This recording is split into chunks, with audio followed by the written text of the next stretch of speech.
Bismillahirrahmanirrahim. Assalamualaikum warahmatullahi wabarakatuh. Kembali kita kuliah sistem pendidik cerdas. Untuk kesempatan kali ini kita akan mempelajari satu materi yang cukup menarik, yaitu kita akan mempelajari machine learning, dan sifatnya kita nanti adalah berusaha untuk aplikatif, yaitu bagaimana menerapkan machine learning menggunakan yang disebut dengan platform keras, yaitu platform yang ada di Python, ya, yang ada library namanya keras. Kita akan menggunakan menerapkan machine learning tersebut. Ya, jadi kita sifatnya ini pendahuluan dulu, awal-awalan secara global bagaimana. Jadi kemampuannya nanti mahasiswa diharapkan mampu menerapkan, menganalisis, mengevaluasi jaringan saraf tiruan dalam sistem kontrol, dan tujuan pembelajaran secara khusus adalah bagaimana machine learning, wabil khusus nanti jaringan saraf tiruan dengan keras, penerapannya seperti apa secara umumnya. Nah, hari ini kita fokusnya adalah nanti kita bedah buku, sifatnya kita akan membedah buku ini, ya, kita akan mencoba untuk membedah dari bab 1, ya. Oke, ini dia.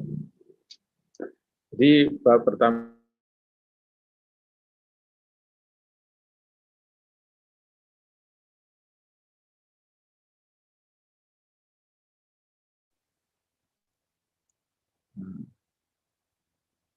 machine learning ini adalah salah satu cabang ilmu yang menggunakan mesin untuk menirukan tugas-tugas manusia, ya, bisa mereplikasi tugas-tugas manusia, dan kemudian juga menjadikan mesin itu bisa memperbaiki kinerjanya berdasarkan dengan waktu. Jadi semakin lama dia semakin bagus. Ya, yang penting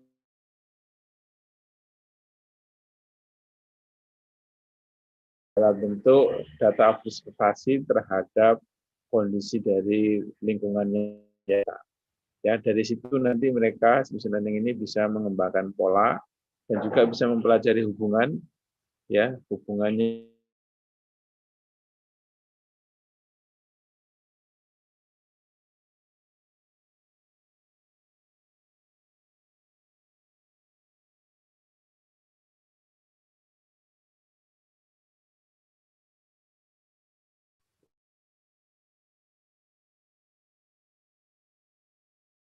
seperti itu. Jadi membuat mesin dia itu memiliki kemampuan untuk bisa mengemulasi, bisa nanti menirukan tugas manusia, bisa menjalankan tugas manusia, ya, dan juga dia nanti bisa memperbaiki dirinya karena dia memiliki kemampuan untuk belajar.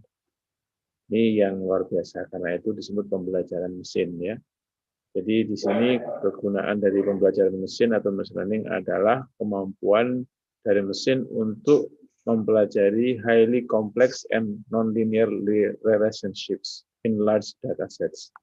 Jadi dia bisa mempelajari sistem yang sangat kompleks, hubungan yang sangat kompleks dan sebenarnya tidak linear pada sebanyak dataset yang besar. Ya, dan jika dia juga bisa mereplikasi hasilnya dari pembelajaran tersebut berulang kali. Jadi ini machine learning. Nah, di dalamnya itu ada jaringan saraf tiruan yang sudah kita bagaimana bisa menerapkan jaringan saraf tiruan ini menggunakan modul namanya keras nanti di Python, ya. Nah, beberapa tugas daripada machine learning itu ada yang bisa kita ketahui, ya. Tugasnya yang bisa kita ajarkan ke dia adalah tugas klasifikasi. Apa tugas klasifikasi? Misalkan ini ada gambar, ya, ada gambar kucing, ada gambar anjing, begitu. Nanti bagaimana seperti kita manusia, kita bisa mendefinisikan ini kucing atau ini anjing. Kita bisa melatih machine learning dalam kaitannya ini adalah jaringan saraf tiruan nanti itu bisa mengetahui ini kucing, ini anjing.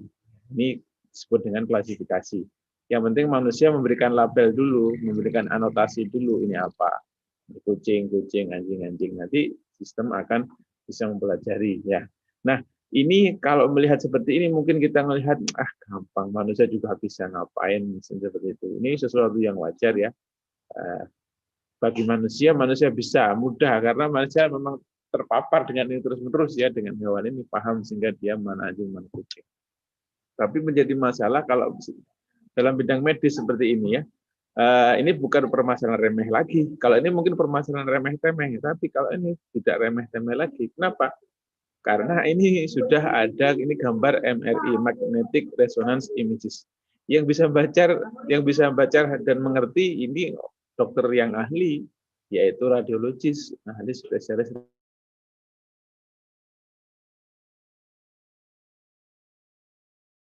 Dia bisa membaca ini. Jadi kalau seperti ini, manusia mungkin betul lah kalau mesin bisa membantu seperti itu. Kalau hanya untuk mendefinisikan kucing sama anjing mungkin dikiranya sesuatu yang trivial, yang remeh. Tapi kalau seperti ini tidak remeh, ini susah. Nah ini kita bisa membuat mesin yang belajar dan bisa mempelajari dirinya, bahwa bisa belajar dan bisa menjadi sepakar seorang ahli radiologis ya, gambar-gambar seperti itu. Nah, kemudian untuk keperluan melakukan tadi klasifikasi ataupun nanti regresi, ya kalau sistem kontrol nanti dalam kaitannya dengan sistem kontrol kita akan kebanyakan nanti sifatnya regresi. Ya, regresi yaitu variabel yang ditargetkan. Tapi kalau itu adalah apa namanya kayak tadi gambar itu kebanyakan klasifikasi. Nah, perlu yang penting adalah kita perlu representasi data. Jadi kita membangun sebuah model sistem tadi itu dengan model machine learning, model jaringan server virtual, itu kita tujuannya membangun model itu adalah agar kita dapat mempelajari sesuatu dari data-data yang ada, ya, yang kita ingin latihkan. Jadi sebelum kita membangun model, kita perlu dulu mempelajari datanya. Hubungannya datanya seperti apa, hubungan antar fiturnya seperti apa. Ya ini penting ya, tujuannya nanti sebenarnya ini untuk kegiatan apa? Apa klasifikasi, apa itu nanti regresi ya. Jadi pemahaman kita terhadap data penting. Ya, ini datanya ini ini cocoknya untuk klasifikasi, ini cocoknya untuk regresi. Klasifikasi tadi kelas-kelas grup-grup ya, kelompok-kelompok yang sudah kita tahu ini nanti jadi apa. Kemudian dari regresi, regresi itu adalah memprediksi variabel angka nilai. Ada kemudian nanti clustering ya. Clustering itu adalah pengelompokannya kita belum tahu. Ini nanti mau jadi apa saja belum tahu. Ya, nanti ya bisa jadi mungkin hanya mengelompokkan terhadap sama satu pekerjaan, mengelompokkan satu umur ya, bisa jadi mengelompokkan yang gambarnya mirip-mirip seperti itu. Itu clustering, pengelompokan yang kita belum tahu nanti targetnya seperti apa. Karena clustering sifatnya nanti unsupervised. Kalau klasifikasi sifatnya supervised, data targetnya ada. Jadi penting kita mempelajari data ya. Kemudian yang berikutnya adalah kita menampilkan data ya, tabel data. Jadi kebanyakan data yang diumpankan atau diberikan ke mesin learning itu adalah data 2 dimensi. Ya, biasanya nanti dalam bentuk baris dan kolom ya. Kalau gambar mudah ya, kalau mudah gambar kita seperti ini, kalau gambarnya seperti ini ya, ini RGB, jadi gambar ini ada 2 dimensi dan X, dan Y. Kalau kita bagi channelnya menjadi red, green, blue, dia menjadi 3 dimensi. Ya, bisa menjadi 3 dimensi. Ini contoh data yang diberikan ke mesin learning ya, bisa jadi data gambar, bisa jadi data lain seperti ini ya, ada data yang lainnya misalkan seperti ini ada data revenue ya, revenue yang di the column name revenue represent whether the user ended the session by purchasing product from the website. Jadi revenue yang didapatkan dengan user membeli sesuatu di website atau tidak ya, nanti akan diketahui revenue-nya berapa. Nah, nanti kita bisa melihat itu klasifikasi atau regresi dari data-data yang ada. Data-data kita tabelkan seperti ini data inputnya apa, outputnya apa, nanti kita mengetahui data adalah membuat tabelnya seperti ini ya. Ini tabel input mana input, kemudian outputnya apa. Seperti ini adalah pengelompokan. Berarti kalau pengelompokan ada targetnya, berarti itu adalah klasifikasi. Kemudian setelah itu nanti, ini karena sifatnya praktis ya, kita sudah sifatnya praktis.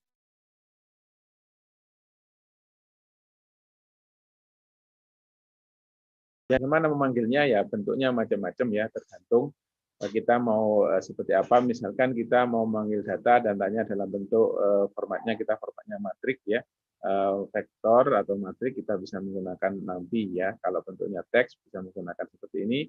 Nah, kalau representasinya itu lebih bisa dilihat ya, bisa ditampilkan datanya dari CSV, kita bisa menggunakan Pandas ya. Nanti kita akan coba bagaimana memanggil data menggunakan Pandas ya, seperti ini. Kemudian kita juga bisa memilih tabel mana saja yang nanti kita ambil ya. Kita nanti insya Allah akan mencoba. Nah, ini contoh latihan memanggil data dari UJI Machine Learning Repository ya. Pada latihan ini kita akan memanggil satu data yang ada di UCL Machine Learning Library ini. Ya, jadi tujuannya adalah kita memanggil data CSV dan kemudian kita mengidentifikasi targetnya yang untuk deteksi apa dan inputnya itu fiturnya apa. Ya, jadi kita perlu tahu input sebagai fitur sebagai input dan targetnya sebagai output ya.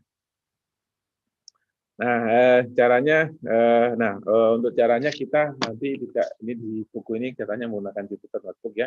Kita mungkin nanti jangan menggunakan Jupyter Notebook ya. Kita menggunakan ini saja, menggunakan Google Colab ya. Google Colab. Ini menggunakan Google Colab. Ya. Nah, dalam buku ini sudah disediakan contoh-contoh aplikasi ya, atau contoh-contoh kode sebenarnya ya. Kita bisa lihat di GitHub-nya dari penulis buku tadi. Ya, ini buku ini ya, buku dengan judul Deep Learning with Keras Workshop ini ada kode-kode yang sudah ada di GitHub, bisa kita lihat. Ini di bab 1 sebenarnya sudah ada ya. Bab 1 kalau kita mungkin males untuk mencoba ngetik, kita bisa ngambil yang ada di sini ya. Kita lihat di sini, ini aktivitas nomor berapa ini? Exercise 1.01 ya. Kita lihat di exercise 1.0.1 ya. Jadi kita exercise, nah ini dia. Nah, ini kita bisa, kalau kita pakai, tadi Google Colab kita pakai ini ya, kita download ini. Ya, di sini. Ya, kemudian kita GitHub, maka kita enter.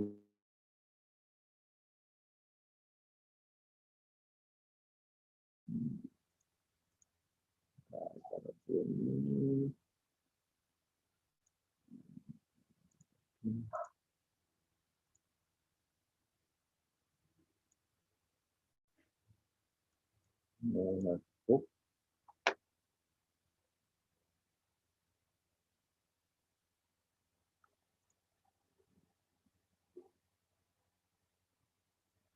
Ini ya, kita maunya manggil load ya, jadi upload untuk ya, dari GitHub kita masukkan ya, kemudian kita insert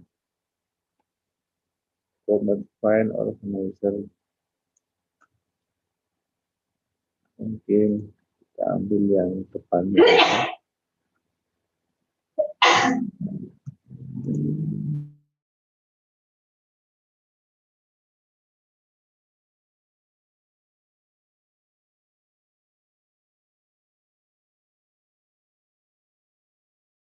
Kelamaan kita download saja ya. Mentor kita download, nanti kita upload manual ya.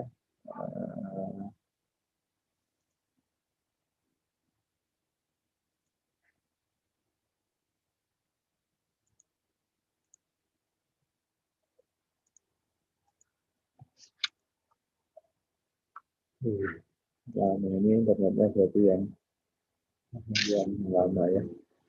Coba kita seperti ini dengan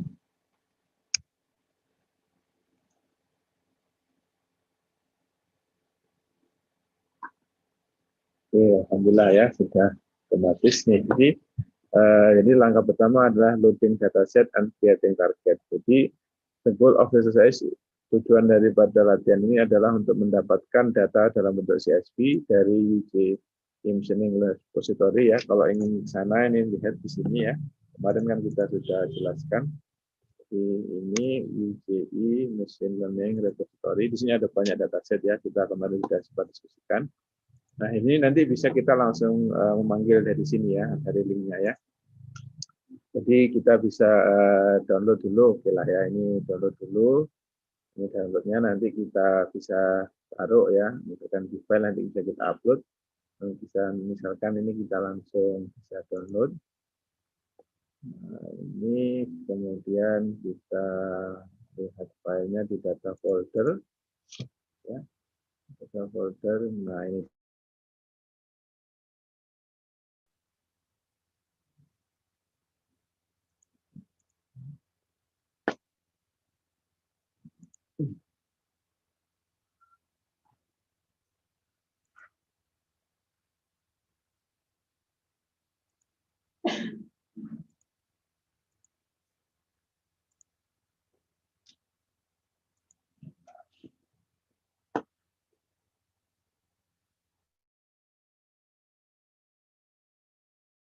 mengambil dari Google Drive ya. Kalau kita mau bisa kita konekkan dengan Google Drive kita.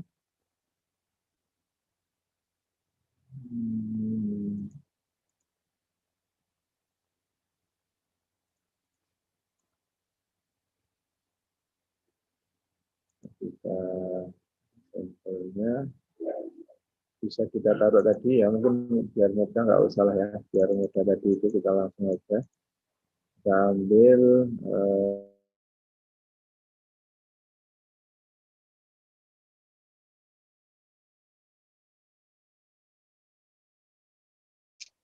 oke, kalau sudah kita bisa upload di sini. Kita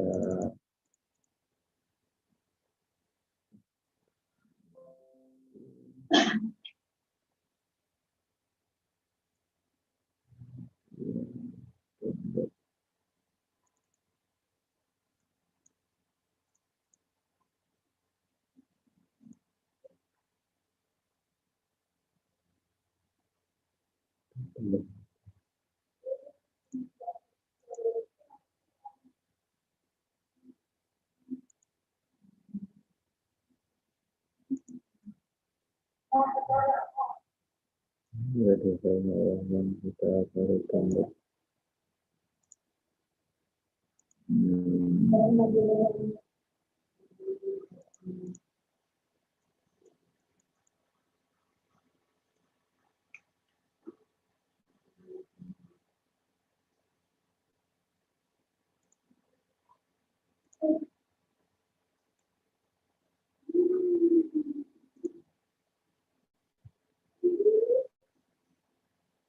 Online shop.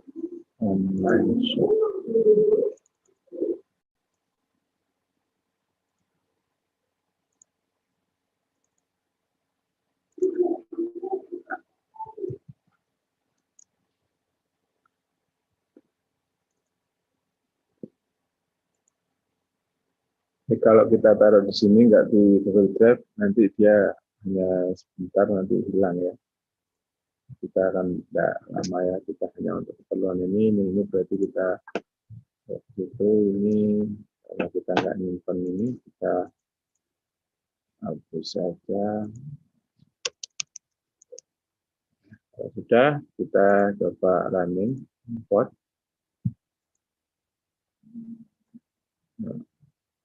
Ya. Ini kita sudah berhasil mengimport datanya. Nah, maka kita kemudian bisa mengevaluasikan datanya banyak berapa ini.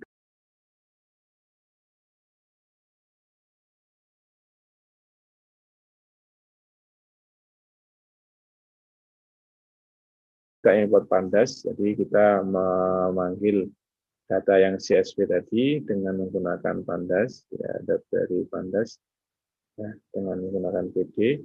Kita singkat dengan PD import pandas SPD, kemudian datanya PD di CSV ya. Nah, setelah kita berhasil, sudah nggak ada error, maka kita ingin menampilkan, visualisasikan ya, ambil 20 tertinggi ya, 0. Jadi angkanya itu ada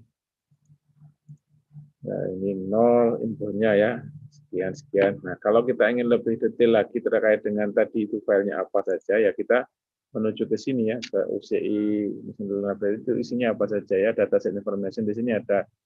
Jadi dataset consists of 10 numerical and 8 categorical attribute. Jadi ada 10 numerik dan 8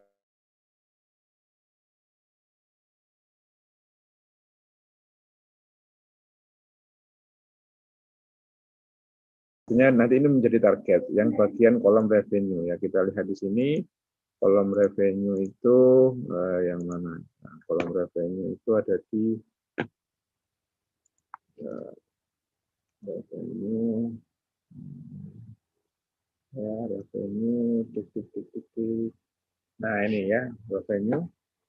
Ini kolomnya ada false, kategorinya ada false dan nanti true mestinya ya. Ini false semua yang bagian 20 tertinggi. Jadi ini 20 teratas datanya seperti ini. Nah, ini cara kita memanggil data. Jadi ini datanya sudah terpanggil.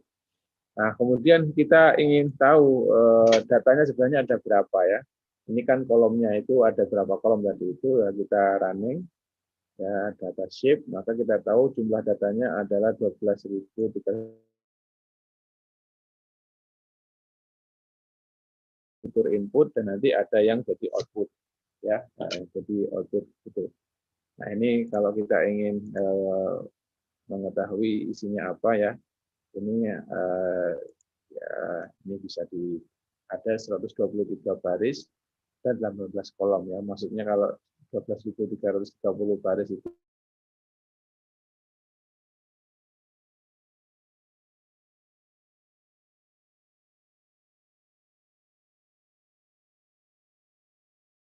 ya itu yang bisa kita lihat dari data ya.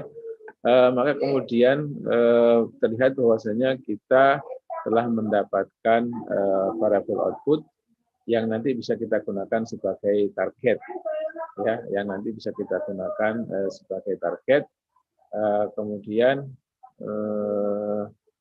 target ini nanti akan diprediksi ya, nanti target ini yang akan diprediksi. Tadi dikatakan di UCI tadi itu kelasnya yang bisa digunakan adalah revenue ya, kita menggunakan revenue. Nah, di sini kita mengambil dari data tadi, kita mengambil kolom tabel revenue tadi, kolomnya tadi itu namanya apa? Revenue ya, judulnya ini revenue, ini nama judul kolomnya, maka kita ambil ini saja. Ya, kita ambil ini saja, maka caranya bagaimana ini? Kita ini sebagai apa namanya untuk fiturnya ya. Jadi untuk fiturnya yang kita ambil adalah ini. Kita membuang yang revenue, kemudian targetnya adalah yang revenue ya. Jadi yang ini adalah kita membuang yang ini drop yang kita drop adalah drop yang revenue ya. Kita lihat ini drop ya. Kalau kita ingin tahu drop itu apa, ini ada keterangannya. Drop label ya. Kemudian axis 0 ada axis 1 ya. Kalau axis 0 itu apa ini? Axis 0 indeks 1 or kolom ya. Kalau kita tadi itu aksesnya kan 1, berarti kita revenue itu sebagai apa? Sebagai kolom ya. Dia sebagai kolom yang nanti kita akan hapus. Jadi fitur ini adalah semua input selain revenue, drop-nya kita drop revenue-nya tadi, kemudian untuk targetnya kita ambil dari yang revenue saja. Jadi kita ambil data hanya dari kolom revenue saja ya. Ini kemudian bisa kita jalankan. Akhirnya kita mendapatkan fitur input itu fits, target adalah targetnya ya. Kalau kita lihat seperti ini ya, kita lihat seperti ini. Nah, ya, jadi dari sini kita tahu bahwa sekarang jumlah datanya 12.330, fitur sebagai input nanti 17, targetnya yaitu revenue tadi ada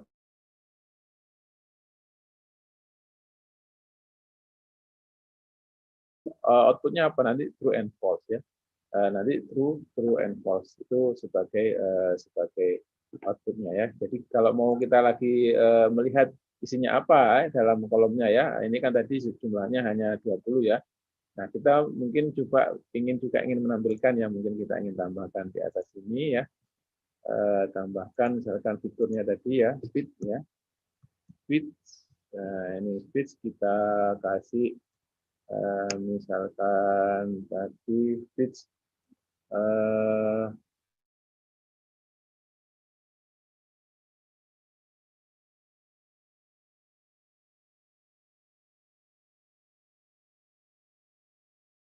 banyak kan gitu ya, misalkan ya, kita ingin lihat lebih banyak lagi. Nah, ini untuk fitur kan ada 17 ya, untuk 17. Jadi, nah kalau mungkin hanya si target ya, hanya si target saja, tapi kita ingin tahu targetnya, maka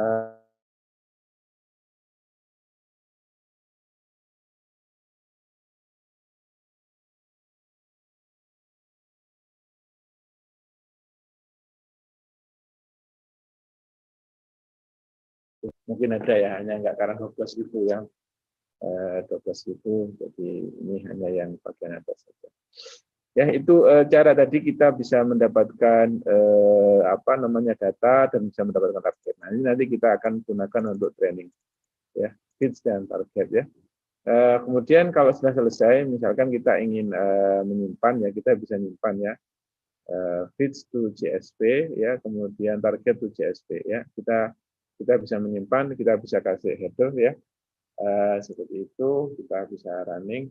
Oh ya, ini ada, karena kita kan lebih nggak ada ya, kita bisa ini kita bisa ganti.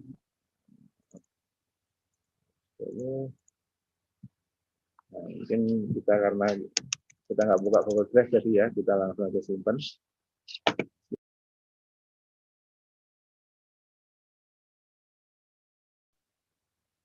Error juga.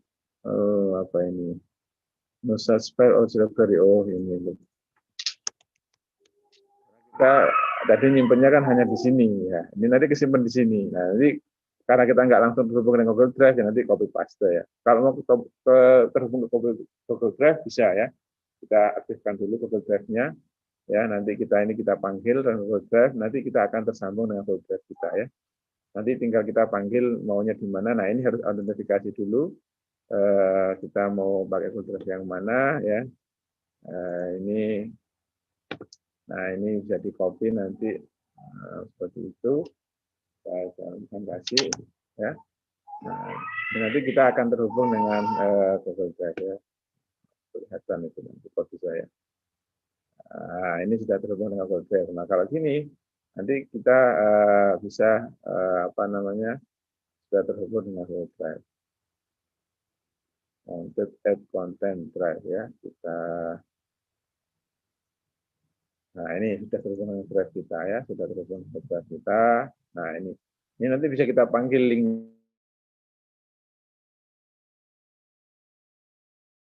bisa ya, misalkan ini my drive itu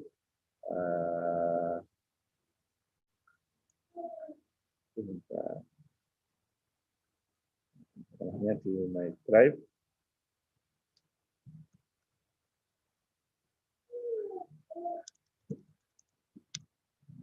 content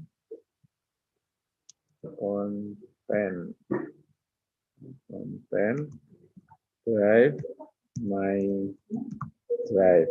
Nah, misalkan gini, yang atas, yang bawah kita taruh di sini. Nah, sekarang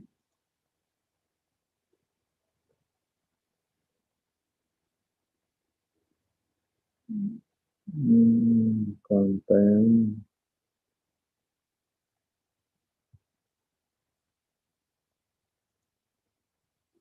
dan error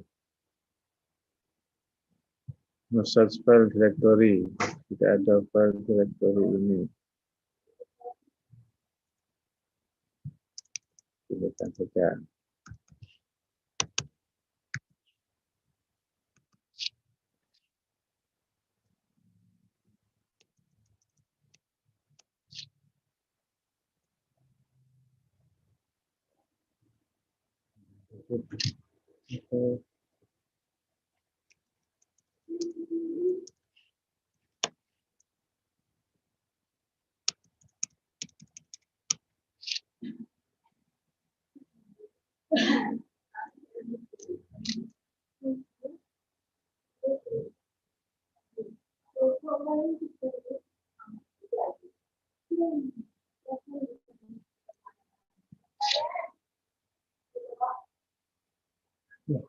Ini huruf D-nya salah.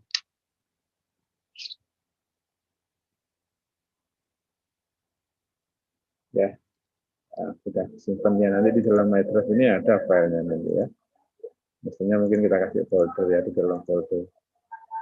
Nah, ini kita lihat di dalam folder kita.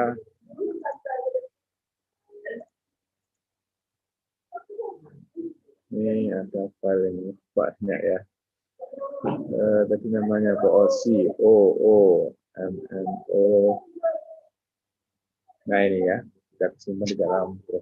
Nah, demikian caranya untuk persiapan data. Insya Allah kita kembali ke buku ya. Mungkin tapi ini dulu ya videonya sampai kepada bagaimana kita mempersiapkan data ya. Jadi buku tadi mengajarkan kita latihan bagaimana kita meloading data ya, kita masukkan ke dalam sistem ya.